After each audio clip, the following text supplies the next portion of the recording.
A very good afternoon, everyone, and welcome to the ICDM webinar series. Happy Monday and happy welcome to actually another week. And thank you, as always, for joining us and spending your time with us.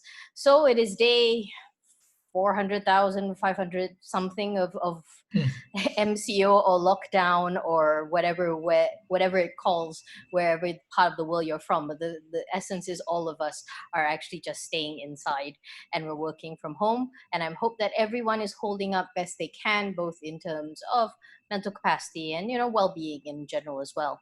Before we start, there's just some housekeeping rules if you missed them earlier.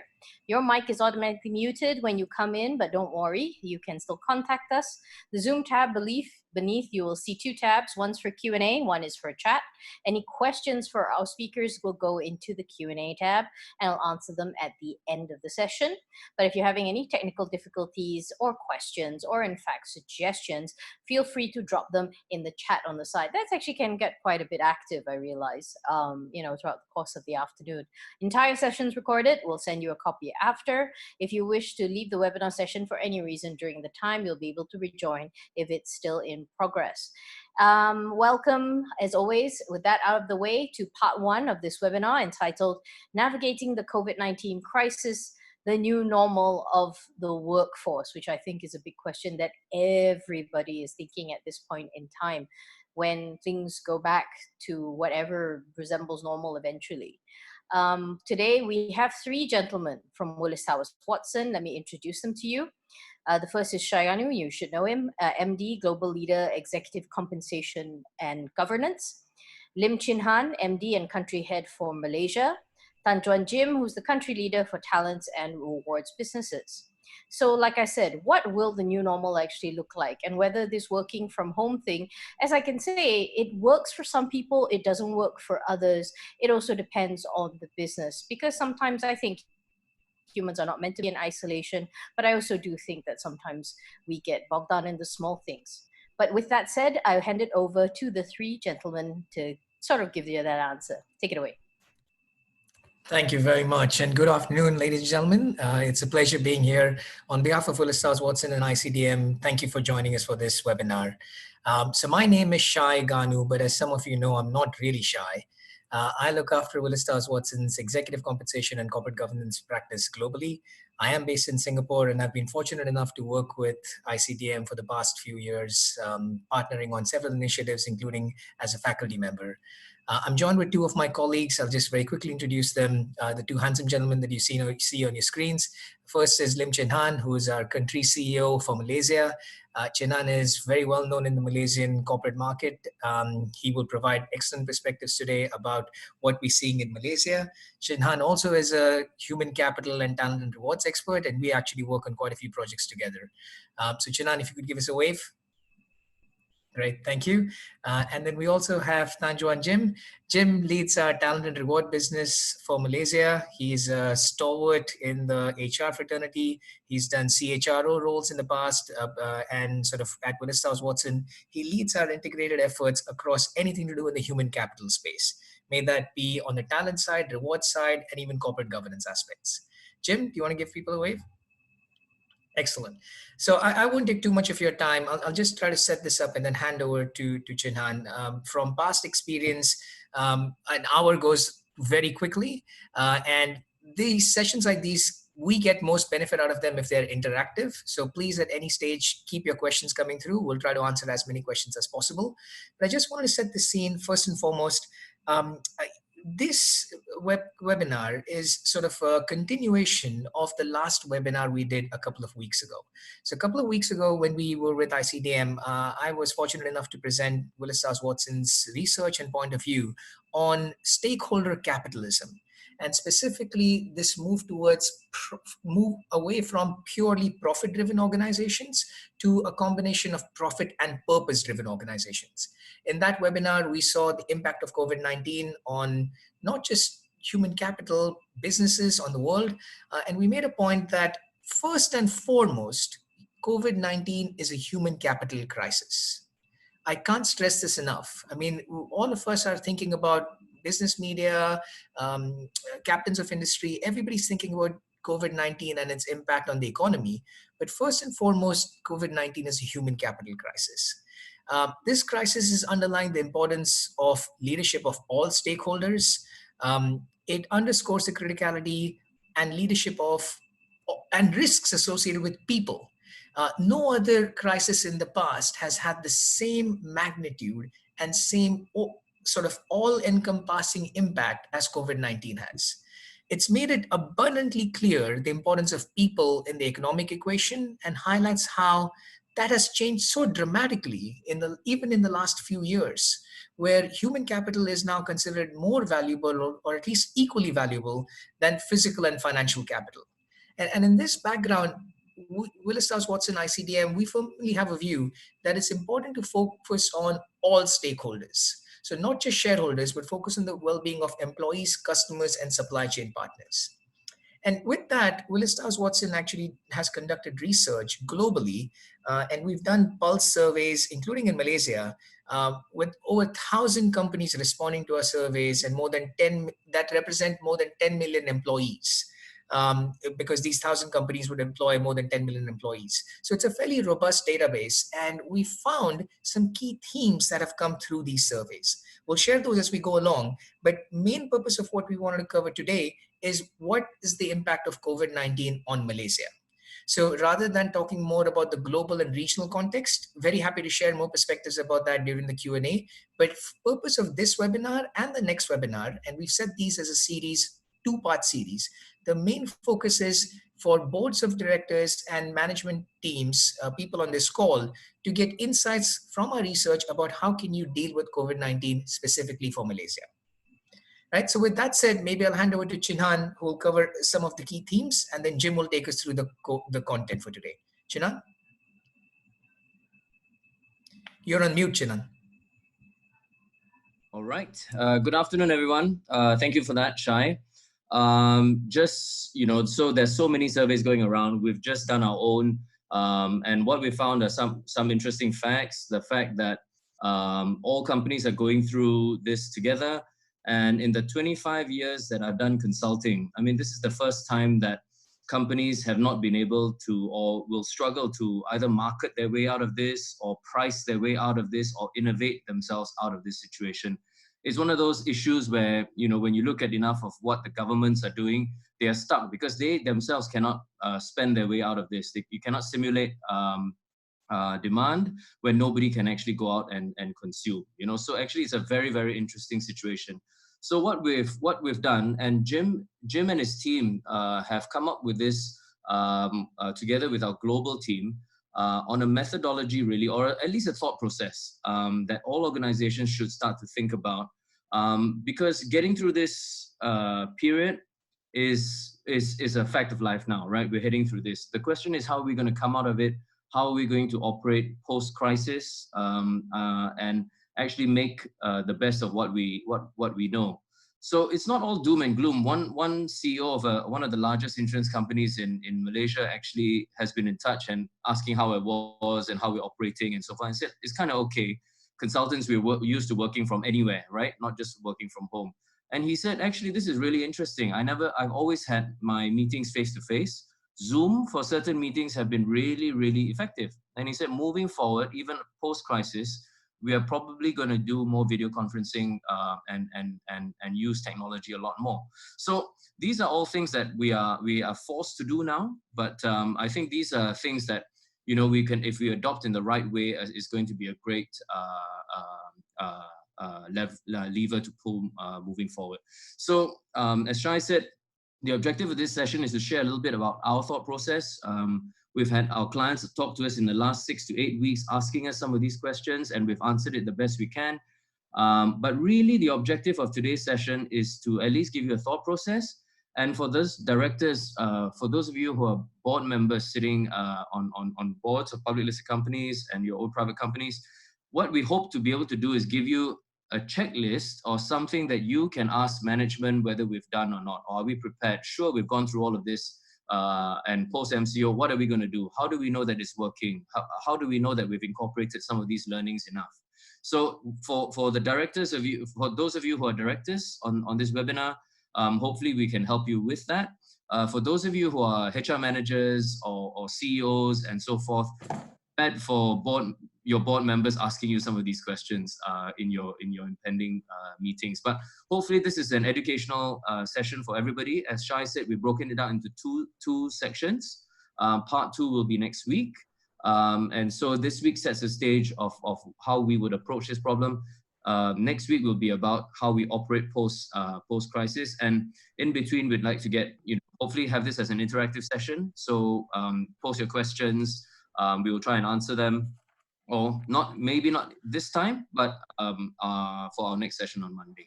Okay, so that's actually my 2 cents on this. I hope you enjoyed the session. We've tried to keep it to the point as possible, so we look forward to your feedback as well. Over to you, Jim. All right, thank you, Shai and Chin Han, for that opening. And again, warm welcome to all the people who are participating in this webinar. Although I can't see you exactly face to face and have that feel of seeing your expressions and be able to take any questions. But I think following certain aspects of how this webinar will be done, we'll try our very best to address some of the questions maybe at the sidebar where there's the Q&A.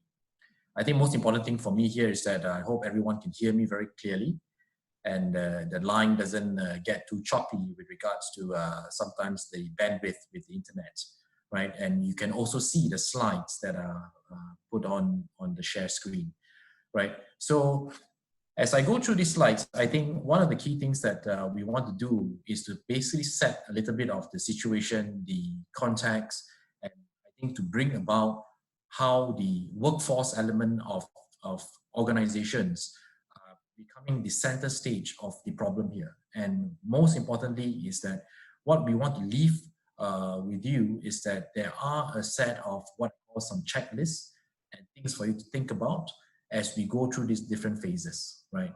So as I start off this slide, I think without spending too much time on it, I think we all know that the lockdown situation or the movement control order has been extended several times. And a lot of people have also come to a stage of being very anxious, employers per se, and overall the general sentiments and economy of the country. But I think what is very important to take note is that the thing that is going to be on everybody's mind is that what will be our exit strategy, right? And the clarity of that exit strategy. And this exit strategy is not going to come in the same way as we think that everything is going to be pre-COVID level type of situations where people can go back to work as usual, people are able to do whatever that they do back then. There's going to be significant changes, and in fact what I call sometimes an instant reset to things that are going to be happening today, right? So as I navigate to the next slide for you, I think you also see that employers and policymakers are taking a variety of actions and responses. And as you can see, the most immediate ones that employers are taking are things that are going to be more what I call knee-jerk, in terms of more reactive, because businesses are affected, revenues. I know some companies are going dry with zero revenue in the last 8 weeks, right? And they have commitments and employee payrolls to fulfill and all those things, right? So this is truly an unprecedented time for many of those businesses, and without doubt, this will be some of the samples of employer actions that's going to be taken. And together with that, I think that there are obviously policymakers struggling all around the world, not just Malaysia, coming up with various fiscal stimulus and so on and so forth. But I suppose the most important thing here is that whereby while we see all this fiscal stimulus, and maybe it will work in the traditional economic situation, but my view is that it is very hard or even difficult to contain a virus crisis with a stimulus, because there's a lot of elements around human behavior as well as people well-being at stake. I mean, we're not, with the amount of stimulus that's going to be in place, it's going to make people to go out there and enjoy what they used to do and buy the things that they used to do and shop in shopping malls like they used to do, right? So a lot of those behaviors are going to be affected vis-a-vis this situation. So as we look at the next slide here, it's very unsurprising, right, that basically half of the employers think that the COVID COVID-19 will definitely have an impact to their business bottom lines, right? But what is important to note here from this slide is that over the 6 months, 12 months, and more importantly, over the next 2 years, there is this sharp increase in the number of people who are not sure, right? And when you look at this question on not sure, what it to me signifies is that there is this wait and see approach, which I foresee that people are going to be looking at. And this wait and see approach, you can decipher it in 2 ways, right? One is that, yeah, it is uncertain times, let's wait and see, let's follow the herd, and so on and so forth. Or we should take a more proactive step and to manage the anxiety, as well as to look at ways of coming out of this situation more effectively, right? So this indication of how people perceive over the next 2 years in terms of the not sure gives me the indication of the wait and see situation, right? So as I go to the next slide, I think that the next thing that we picked up here is that there is obviously going to be massive changes in demand across various industries and having very different implications for the workforce. And the clients that we serve will have very different experiences, right? And over the last 8 weeks as well, and in different sectors, we will see very dramatic contrasts. So we do see that some businesses do get a higher demand in growth or even more stable demand in growth, while there are also those that are going to be very impacted by the whole situation. I mean, I give an instance in the retail sector. Definitely, we have seen consumer staples industries like the grocery store chains have bigger spikes in hiring, and also whereby on the other side, on retailers typically would have a further impact on unpaid leaves, furloughs, and so on and so forth, right? And including even like essential areas like even the healthcare sector, we foresee that the more public healthcare sector would definitely have a higher demand for workforce and talent requirements, whereby the private sector are seeing that people who comes in for regular treatments and all those things are delaying those treatments until the COVID situation improves, right? So again, a bit of mixed bag here between those that probably even in essential services and those in non-essential services, right? So taking on this backdrop, there are a few key things that, as we look at it, is very important for us to note, right? While there is currently a significant focus on public health and the economic and societal implications of the COVID-19, there are actually the workforce implications that are no less profound in this situation. So in a recent work that we were discussing with the World Economic Forum in 2019, there was this interesting finding that that less than 10% of business leaders coming from the G20 and OECD countries actually considered the spread of infectious diseases as a looming global risk, right, in their risk registers, right? So the emphasis on it was a mere just 10%. And it was even fewer for those companies in those countries and across sectors as well that actually had implemented either work from home or flexible working arrangement, right?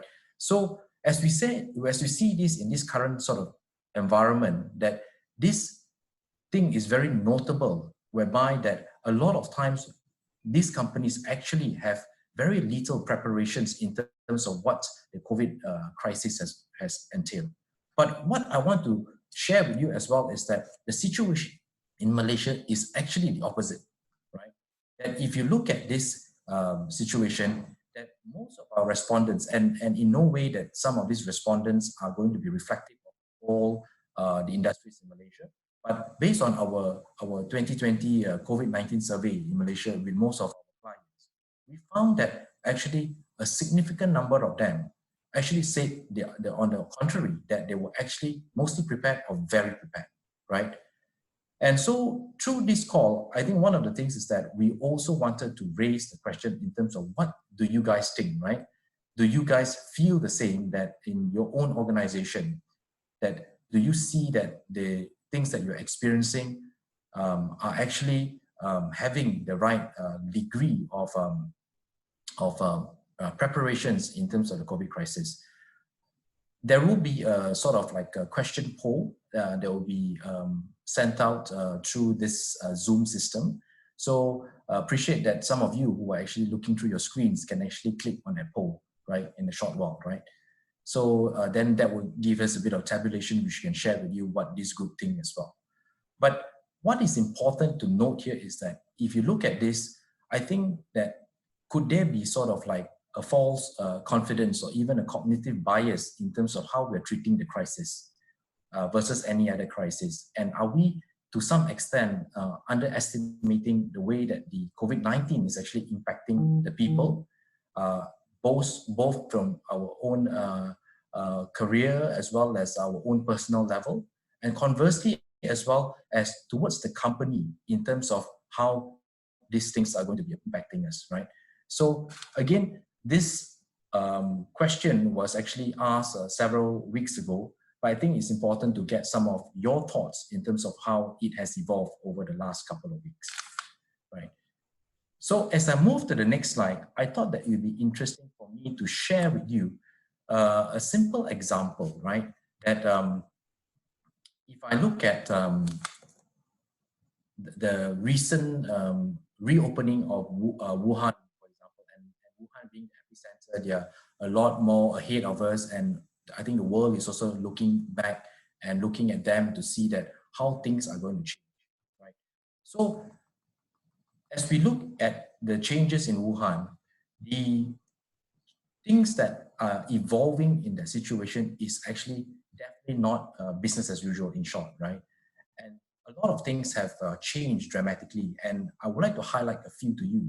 For example, there are significantly increases in the cost of groceries for people living in China, in Wuhan area, right? And there's of course challenges in terms of repaying interest and debts, right? And going to work requires very frequent temperature checks. People use staircases versus elevators. Traveling and mobility impact is also a question mark, because people working from different parts of the country coming into the offices are now less willing to use public transportation.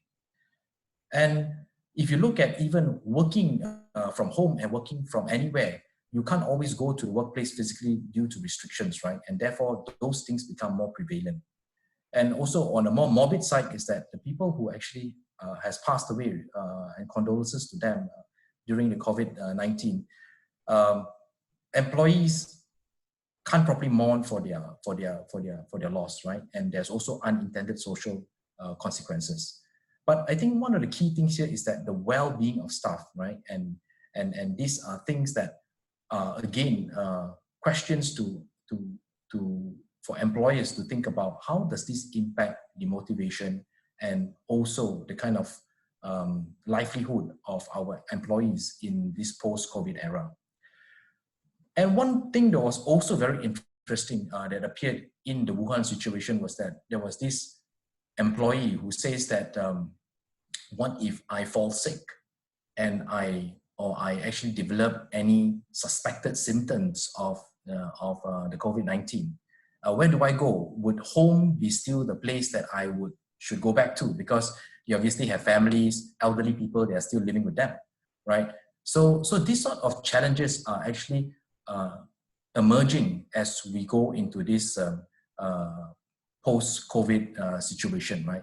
And there's never-ending vigilance and reordering of priorities in terms of the way of life, and takes a very deep relook at the material value of health and contribution and how it means for your workforce, right? So if you look at that perspective, we actually underscore basically 5 effective course of action, right? And out of these 5 things that we look at, I think one of the most important thing here, which we would like to share, and these 5 things that will evolve over the next 3 phases of things that we will share in a couple of slides, is that at the very start, there's going to be this important thing about looking at leadership as a defining moment, right?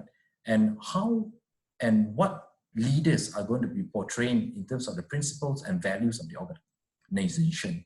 And this principle and values here is going to basically define what and how employees are going to be taken care in terms of the whole crisis. And the second thing here brings about is that the focus on the intersection of employees and company well-being. And there is a lot of talk about saying that the the reaction that employees have today is largely falling in terms of the company's well-being, but there's probably not enough emphasis in terms of looking at employees' well-being as well. And then the third thing here is that what Shai mentioned earlier, right, that understanding the perspective of various stakeholders is not just going to be dealing with this from a shareholder perspective, but all other elements, including ESG and other opportunities within stakeholders will be considered in the decision making. There will be going to be a balance between what we call medium-term and longer-term needs. But more importantly here is that as we traverse into this new, more digital type of era where people are going to be working from home, working from anywhere, there is also the importance in cultivating that continuous learning mindset, right?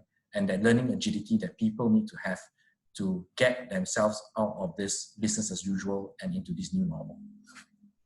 So as we look in terms of that, we have actually structured basically 3 scenarios or 3 distinct stages, right? And within these 3 distinct stages here, we see that there is basically the first stage here in terms of how we are going to be reacting and resolving this sudden transition from work and to home. And then the next thing here is that as we go through this transition, we are going to basically get into going back to office, right? So returning and reorganizing. And this is where we're going to be looking at various things around restoring stability and how do we then focus on regenerating human capital value.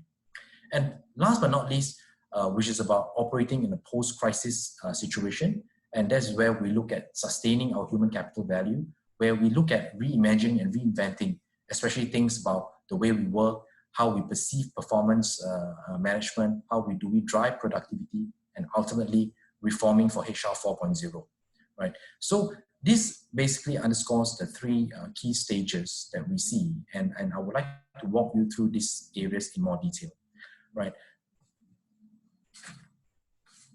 So as we go into the first phase about react and resolve, there will be a significant amount of that immediate knee-jerk reaction that people is going to be taking on, right? And in this situation here, we have seen a scores of challenges that organizations have gone through.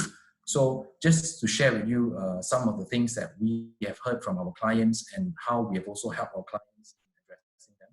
And I'm sure some of this, most of you would also experience and how we feel for the larger people at hand, especially our workforce who are working from home. So for example, if it was in a normal pre-COVID situation or even in any normal situation, working from home, meaning to say that we're just focusing on working from home.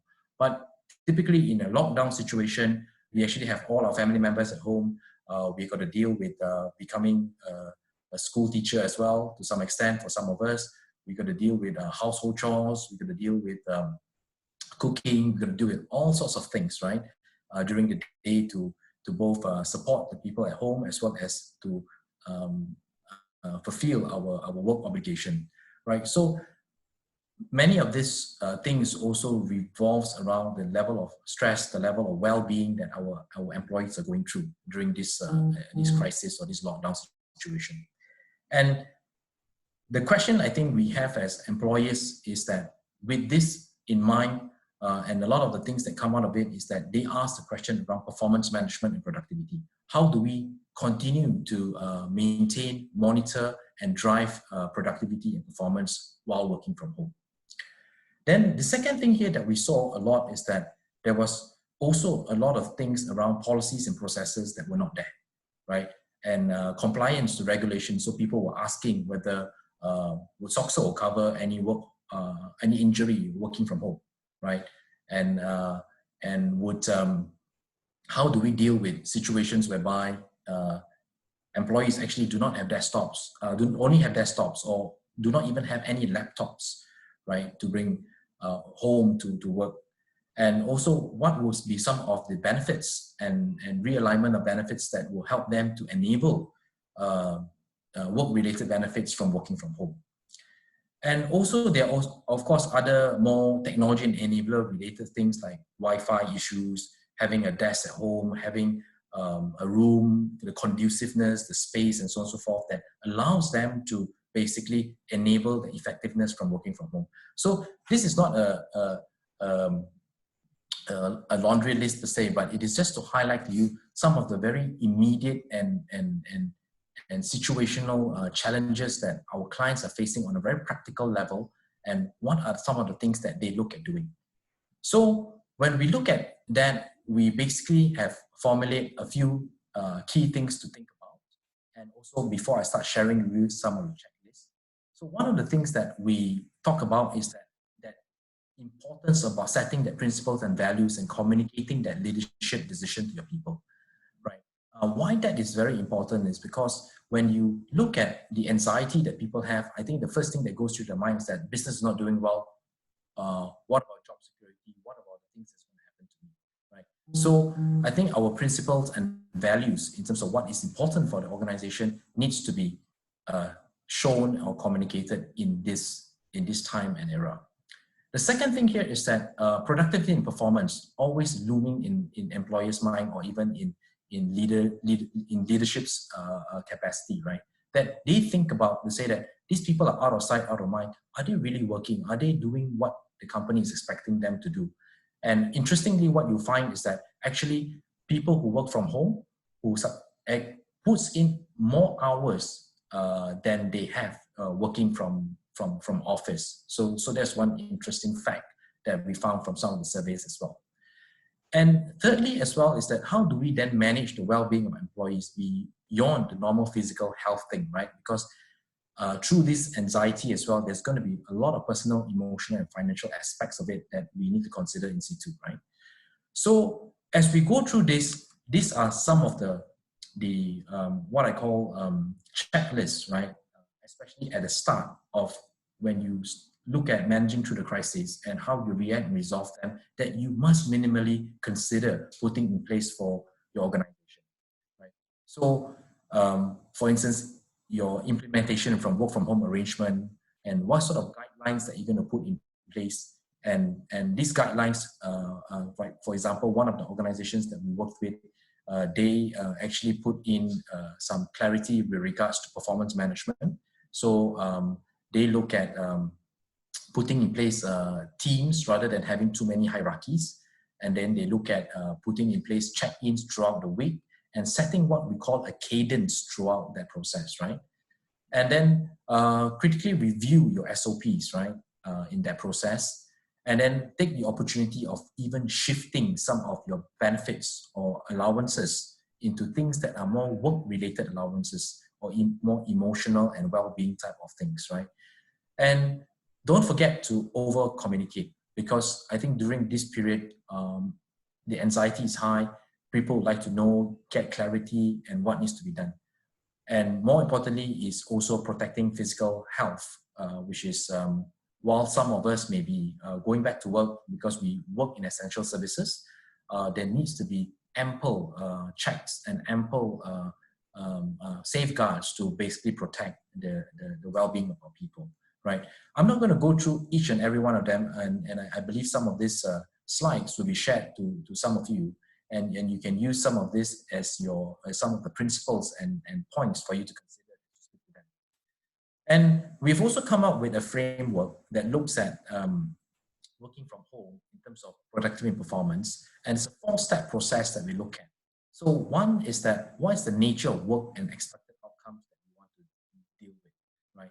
And this is something that is important because you want to know that, is it more of a task-based, is it more of an outcome-based, is it more of a project-based, right? Or is it more of an operational thing? And align some of the measures and targets alongside those, and more importantly, set the level of cadence.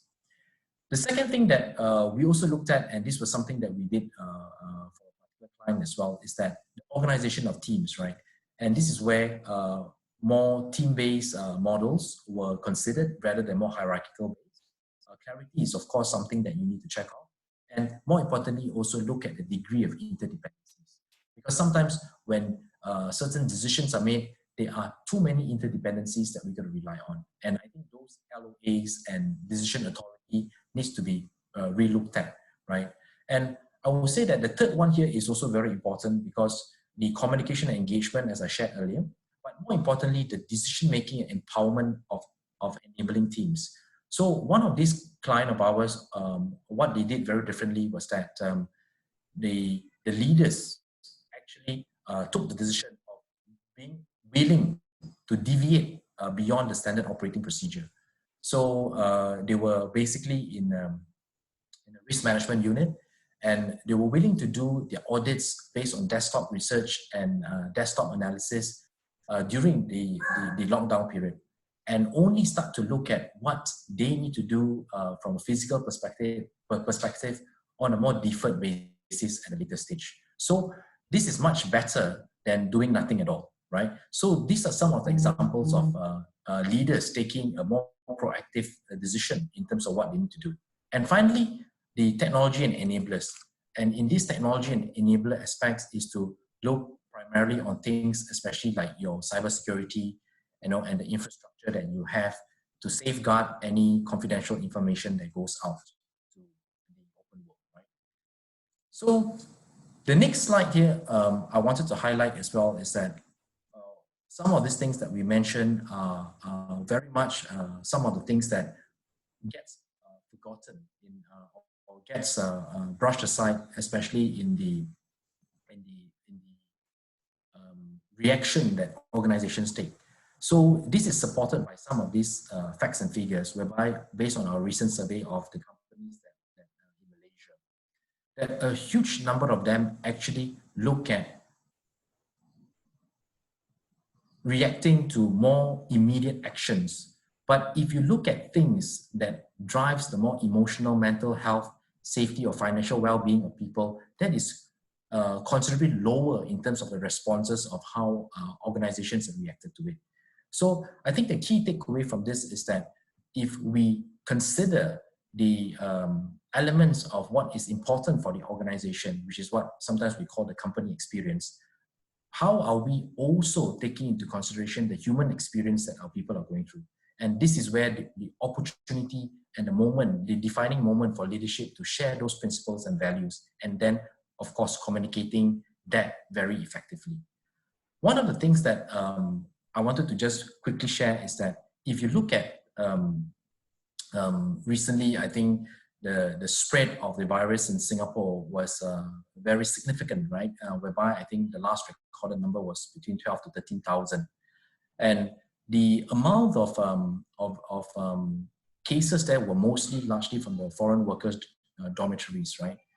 And this kind of like also created a little bit of that split in views, right? Whereby people may go away thinking that, oh, because I am a foreign worker and therefore I'm also at a lower level type of workforce, right? Will I be forgotten? Will I be taken care of? Or will I be a casualty of this whole crisis?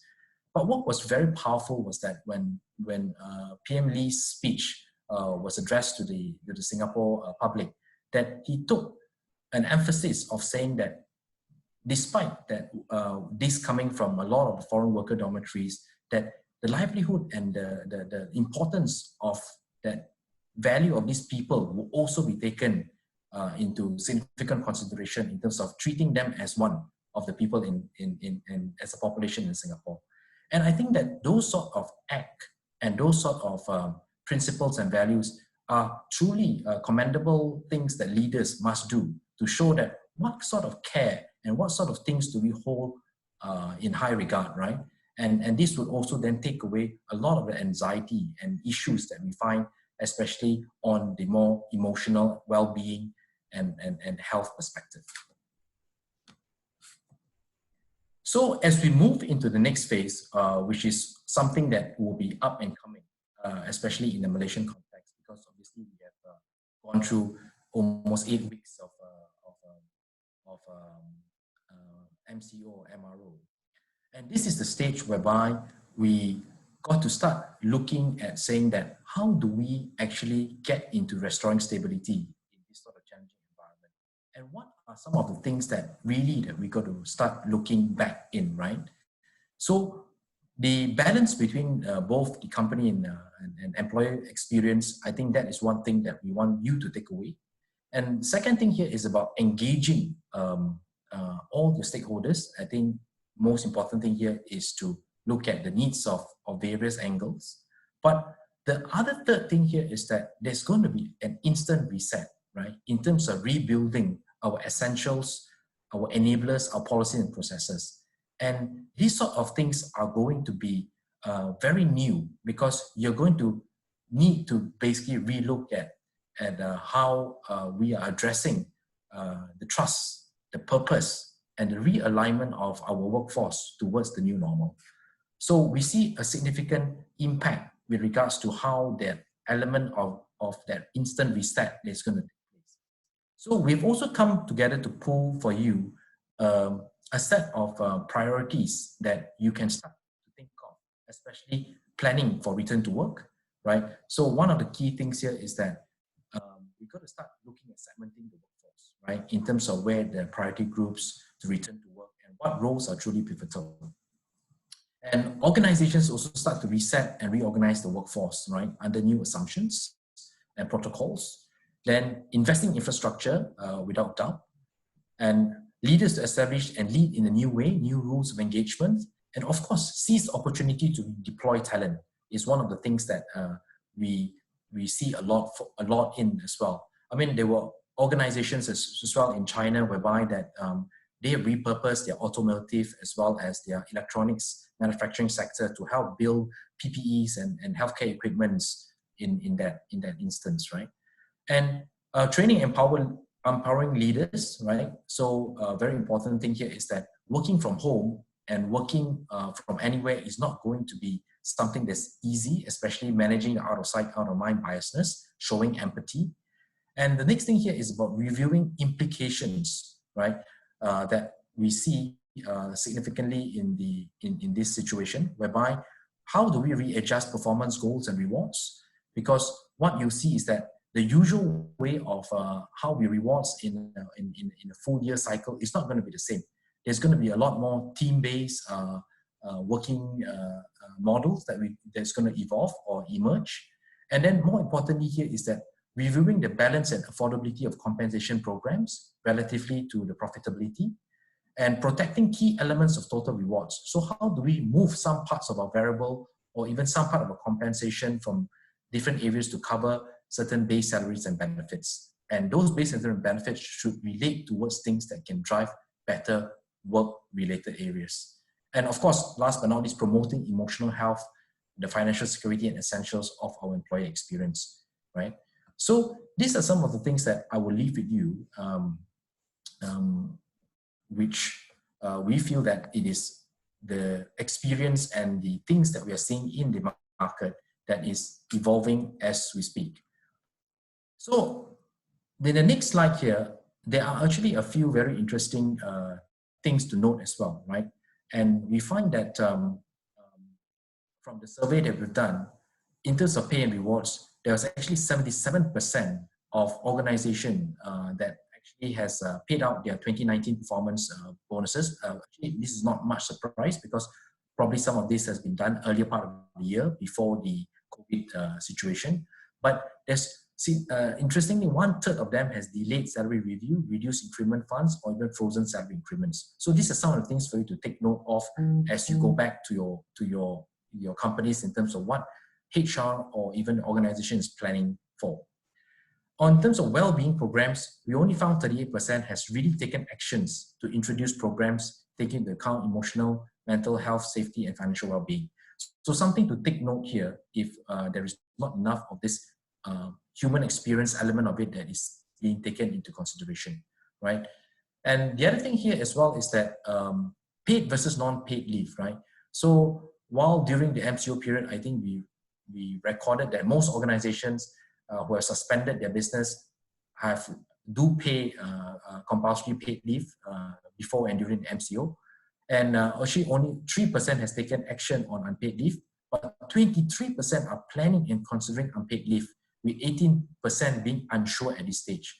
So as the impact of the economy, impact of the business on bottom lines come into play, you'll find that these are the areas that companies will start to take action. And you really could see that recently, I think in the news, you could see that both Tanchong and Berjaya Group has already implemented this across the group, right? So not sure how other companies will follow through, but I perceive that they will likely going to be going through with some of these things based on the indication that we see. And while reducing manpower layoff, only 1% has taken drastic action to reduce manpower. 23% are planning and 32% are unsure. So this is easily more than 50% that is going to be coming up and around the corner, right? So some of these things for you to look out for as you dwell into this element of it. So I wanted to share also quickly on a recap that while we look at a lot of these things that we talked about that companies are reacting to falls mostly on a business experience element, that there's also going to be that human experience element here that we often oversee, right? And then how do we then look at balancing between these two? And I think this is a very important reminder for all of us as business leaders that these are the things that as we go along, where do we find a pocket of opportunity, but also looking at the medium to longer term aspects of things. And hence, there will be what I call more tactical and strategic approaches that you will take, especially when you look at things that would have an impact to the broader culture, broader discretionary effort, and also the kind of work strategy that you will implement in the organization, because mostly shifting from the traditional way of working from office, working as a team or working in hierarchies, to things that are more nimble and more agile in their nature. So as I'm also conscious of time, and I want to leave a bit of time for taking some Q&As. But as we go down to the last couple of slides, this last couple of slides here, actually, it is more of sort of a segue and lead to our part 2 next week, which we want to discuss a little bit more on the post-operating crisis of the COVID situation. And what will be some of the important things that we already know, but has now been accelerated because of the COVID situation. So we do know that future of work is something that's not new, things that we have been talking a lot of, but a lot of organizations are struggling in terms of implementing it. And this is where we also have devised more systematic approaches. We even have tools to help organizations navigate through that effectively. But what I want to share here is that while we are going into this, the most important element that we look for in terms of looking at the future way of working is to underscore two very important things. As one, look at reinventing alternative work ways of working for the future, even for the very near future. And second thing here is that we should not be only doing this reinventing of work for the sake of reinventing of work, but more importantly here is that it must bring about a higher degree of return on improved performance. So these are the two key elements that we want to leave with you, because we will be discussing a lot more detail of what that post-operating crisis will look like for companies in Malaysia and practices from around the world, right? I'll leave with you a few key takeaways, and I probably also let Chin Han and Shai to add in any points here in terms of the key takeaways.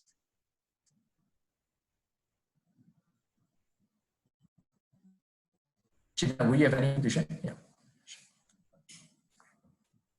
Jim, thank you for this. This is great. I think given we have 10 minutes left, we'll probably try to go through some of the Q&A so we can answer this. But these key takeaways, I mean, these are the ones that we've shared in a global study, also the work that we did collectively with the World Economic Forum. And a lot of these responses are about how do companies actually look at this COVID-19 as the opportunity to think of things slightly differently. So particularly around redefining leadership, but particularly around reinventing jobs, thinking about jobs in a different light. So we can leave these on the screen as we go through some of the Q&A, but these were sort of the key themes that came out with our study of the World Economic Forum as well.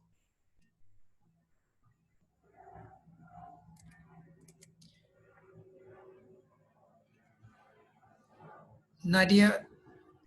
Yep. Okay. Sorry, had a bit of a tech issue there for some very odd reason. But thanks very much for that presentation.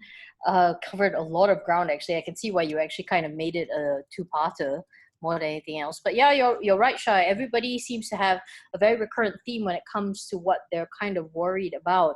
And there's this one. Some of the questions have been answered, but this one here that I get from Zakwan, right? He's got an interesting, more tech sort of based question. And he's from the EPF. He talks about how tech and enablers moving towards an environment that requires maybe fewer people. So after coronavirus, will tech sort of take over a lot of more jobs than people sort of think? Should the HR be concerned now going forward?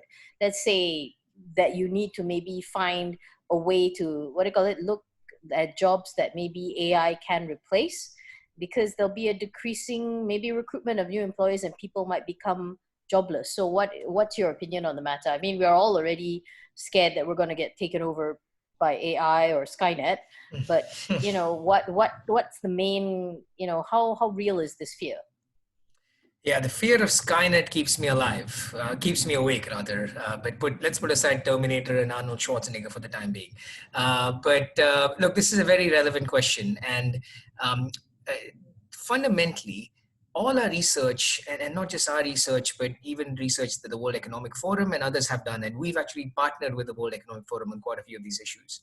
All our research actually suggests that technology will not necessarily cause mass unemployment, right? The biggest concern with sort of technology and AI and bots taking over jobs, sort of the biggest concern is this will lead to mass unemployment globally.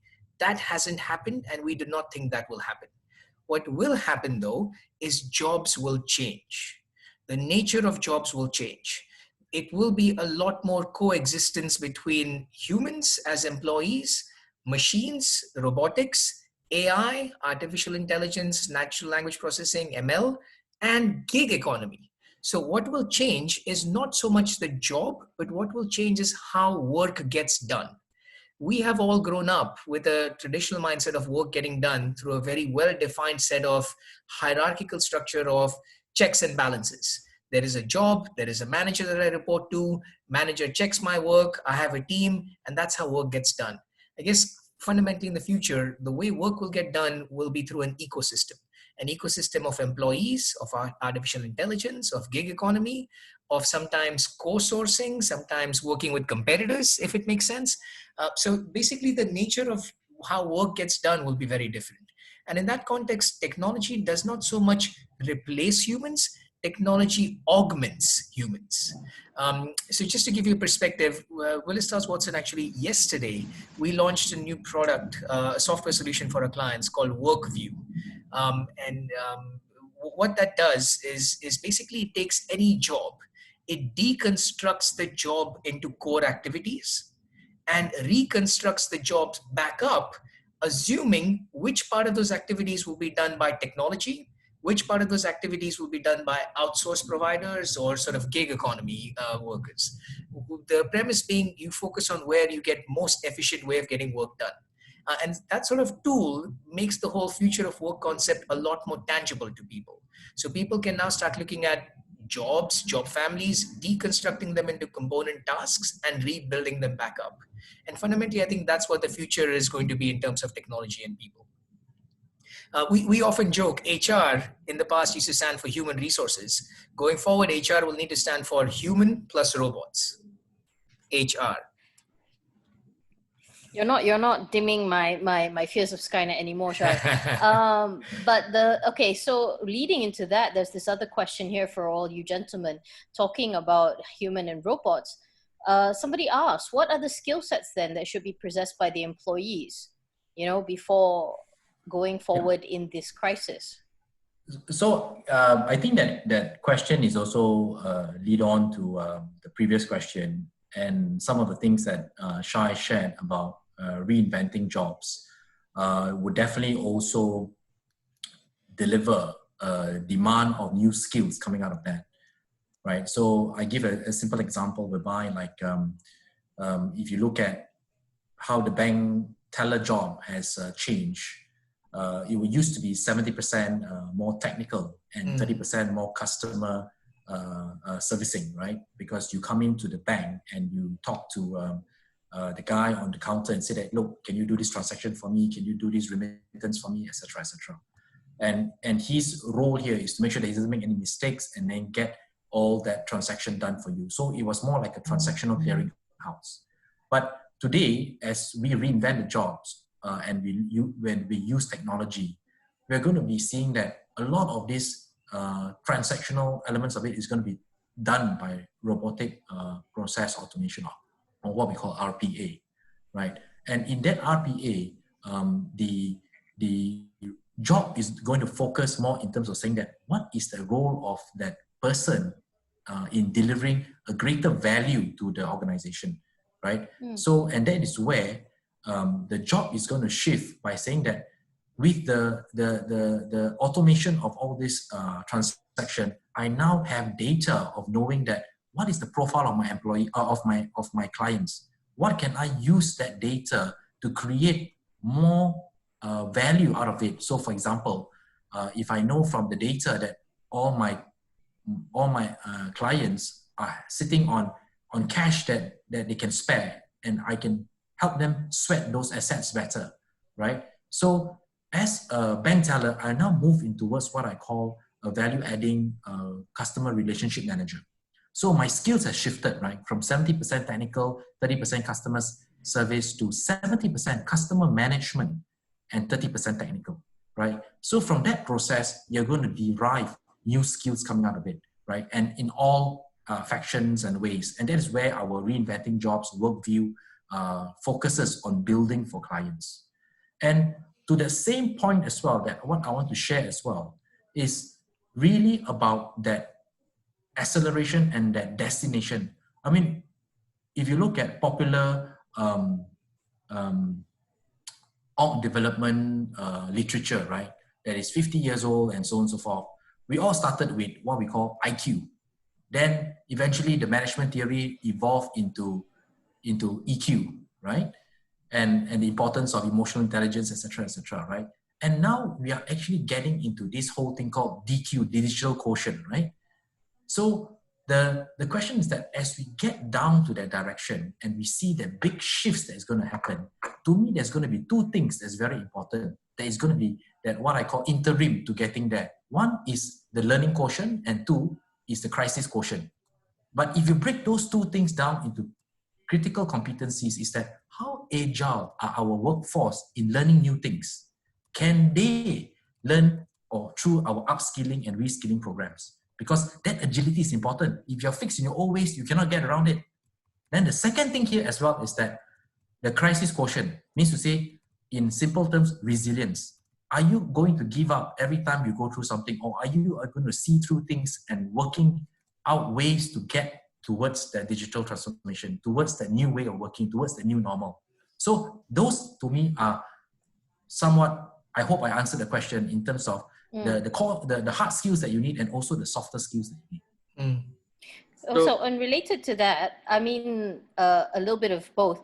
Colin actually asked, how prepared are Malaysian companies and consumers for a low-touch economy and the impact to HR? And what are the new, and I know Shai wants to ask this, it's like, what are the new ideas that we're seeing coming out of this situation? Chen, you were going to say something, and then I'll answer the second part of that question. Oh, I was just gonna say that, I mean, it's just a cyclical thing. I mean, back to the point before, when they invented the steam engine and when Henry Ford reinvented the manufacturing line, everybody said that was the end of jobs as we know it. So it's a cyclical thing, and the same people who go through this, worrying about millennials and so forth. They said rock and roll would change the world and poison children's minds and all that. So it's just a cyclical thing, I mean, in my view. But enough of that. I mean, we talked about that already. So I was just going to add, there was this great question in the Q&A, and thank you, Doctor, for asking this, that will there be any possibilities of a new road not taken or uncharted road post-COVID-19 era that people can benefit from? And I found this is a fascinating question because this is something that we've been grappling with and trying to do research globally. We're still in the midst of formulating our response, so please bear with me if I share different thoughts that may seem unstructured. But maybe I'll just share some ideas or some examples with you. I think one unprecedented option that quite a few companies are seeing, or rather testing, is relying on a broader ecosystem. What do I mean by that? And there are two parts of that question, which in interest of time, I won't go through everything. But the other part was, we can't just rely on government subsidies, which is very true. Government subsidies are important, and government subsidies, sort of every progressive jurisdiction has put in some subsidies, just given the unprecedented impact COVID-19 has had. But that can't be the only answer. There has to be something that companies do themselves. And what we're beginning to see is different companies from seemingly unrelated industries starting to work together. I'll give you a few examples. Singapore Airlines' in-flight crew have been retrained to act as frontline customer service representatives in the national hospitals in Singapore. Right now, it's not because there is a definite financial gain here, but it's because the skill sets that you would expect from customer service during a flight, that can be replicated for your non-medical care in your hospitals. Other example, baggage handlers. Quite a few US airports actually, baggage handlers in airports are being redeployed to logistics companies like an Amazon or a UPS, right? Because the skill sets could be comparable, and particularly with COVID-19, everybody being locked up or rather sheltered in place, the demand for online shopping and logistics has gone through the roof. So these redeployment of, work or skills through seemingly unrelated companies in the past, we will start seeing more and more of these ecosystems form together. And very interestingly, regulators are actually beginning to wake up to this. Very recently, and look, full caveat that these statements were made by some of the directors at the SEC, the Securities Commission in the US. They did caveat that these are their own personal views and not SEC's views because it's not formed into legislation yet. But they did say that this is a very interesting time, and they were asking for US companies to actually start producing forward-looking statements. Listed companies. So all listed companies have to prepare annual reports or quarterly reports and share the financial health, right? What they were asking companies to do was not just share financial health, but also be very transparent with their shareholders and all stakeholders about what are the problems and opportunities, right? So the example that they used is, imagine you're a laundry business. You're a small laundry business that's thinking of going out of business. But if some of the hospitals sort of put a public statement saying that due to overwhelming demand, their in-house laundry facilities are not enough and they're actually looking for additional laundry services, then rather you go out of business, you will redeploy your sources and your efforts from the hospitality sector to the healthcare sector. So it's actually calling for more forward-looking statements that companies can give, basically put all the cards on the table, because the key premise that SEC, these two gentlemen were trying to make, is the only way we as collectively, the human race, can beat this is if we're together.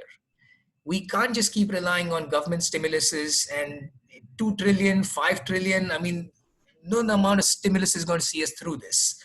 But only if we work collectively together as ecosystems, think of creative ways, then we can beat this far sooner. Okay. One last question before we kind of wrap up. And by the way, Chen Han, rock and roll did change the world. Just arguing with you there. But the fact is, I think this is one that we should leave this note on, that's been partially answered, but I want all your insight, is that what's the best advice for employees in facing pay cuts, retrenchments, which actually may stretch for 1 to 2 years?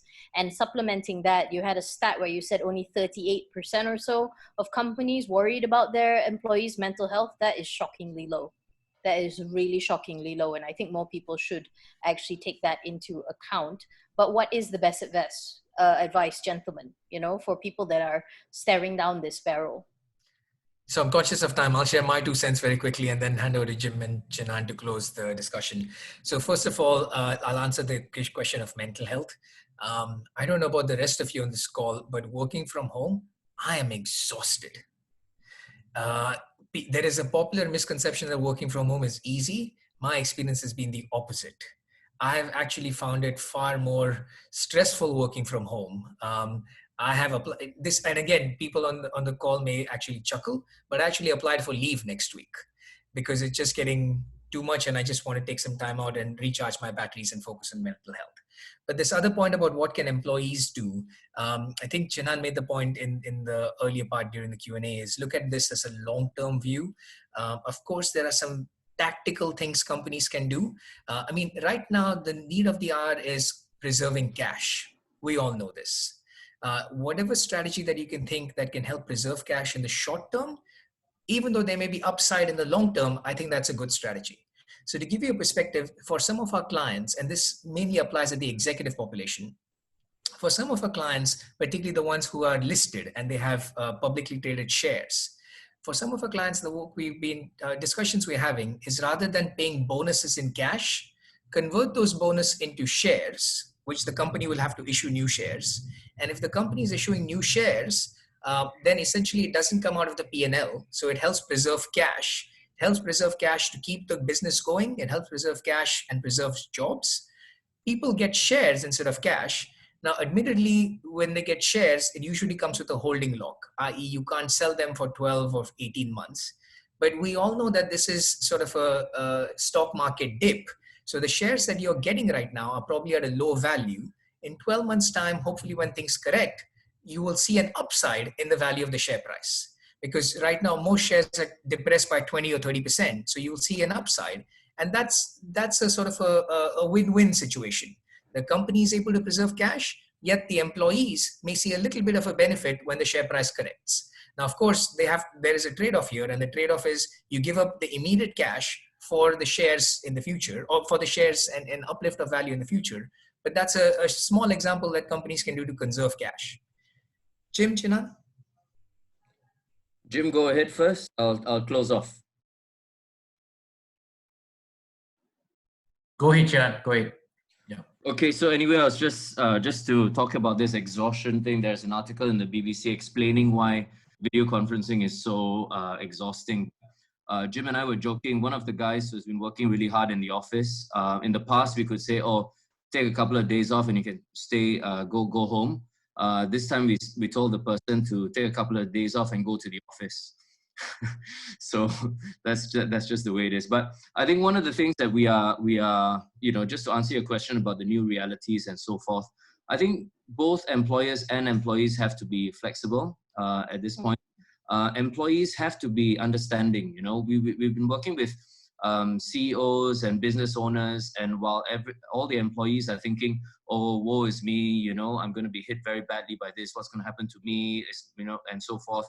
I can tell you the owners and CEOs of large and small organizations are as stressed and concerned about employees as the employees are. So I think give and take is an absolutely necessary thing to employ at this time. And this is where communication is important. Everybody knows companies will have to be doing something at some stage, right, to survive, especially through this period. If you don't tell anybody what you're doing, the assumption is that for employees is that you're not doing anything, or something bad is going to happen and I don't know what's going to happen, right?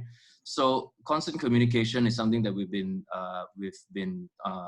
doing ourselves, but also finding that the better companies are doing this better than others, so that when things happen, employees understand, they know how to react to it, and in fact, they're grateful. Very often they write back and say, "Oh, thank you for letting me know this. I knew this was going to happen, but thank you for explaining all of this. And I know that you've been doing all of these things to make this the last resort," for example, a pay cut or furloughing or whatever. So that's very important. And this is where leadership, I think this is in Jim's slide, and one of the key takeaways, authenticity is important. You don't want to send messages out saying that everything, woe is me and everything, and then send pictures of yourself at home in your giant house, sitting in one of your 20 cars kind of thing and saying, woe is me, So I think this is where authenticity as a leader is a critical time to show you to show your employees what's going on. So, I mean, that's just my 2 cents. I think the next session on Monday, Jim will go into much more detail in terms of what are the things that we think organizations should be doing to survive post this crisis. It's, this is by no means the end of it, right? In all likelihood, I mean, I just checked. I think New Zealand has reported today that there's no new cases, right? For the first time in a couple of days, and they're saying there's no new infections. So it's going to be, they're probably going to open up in stages and so forth. But the point is, and this was something that another attendee actually asked, whether what's going to happen with different countries and so forth. Well, unless you close your borders indefinitely, you're always going to have people coming in, right? So then the question becomes how you manage incoming guests and visitors to the country. So what I'm basically saying is this is not the finishing line. Even when we get to a point where we open the doors and we find we control the infections, it is going to be a fact of life that this might flare up again occasionally, and it's how we react to it and how we manage through that situation as well as possible. So Jim is going to cover that, and Jim will cover our thinking when it comes to that. So, it's kind of a checklist of what to do to prep yourself moving forward. With that, we actually come to the end for this part 1 of the webinar. Thank you so much, gentlemen, and thank you everybody for participation and questions. If you didn't get your question, like I said, there is actually a part 2, and that is next week, same time, same place. And for just a little bit of, I won't say homework, just a little bit of something to chew on, if you actually go to the survey, on the chat box, we actually have like a survey, and we've got some questions put forward by our speakers that they will be discussing actually next week in the feedback form. So we'd love to hear from you. We'd love to hear some of your insight. Please use the survey link in the chat box or the QR code to provide any other kind of feedback and topics of interest. Before I go, just a little extra, as I mentioned, ICDM will be having a virtual classroom starting from May 6th, because following this webinar series, there has to be a space, at least ICDM decides there should be a space where boards and directors can delve deeper into the steps that they can take to guide their company during this very, very trying times. So if you have any interest in that, please register your interest at development@icdm.com.my or visit icdm.com.my. That is all for this week. I will see you all next week together with our 3 gentlemen for part 2. And like you say, let's go through a checklist. In the meantime, stay safe, everyone.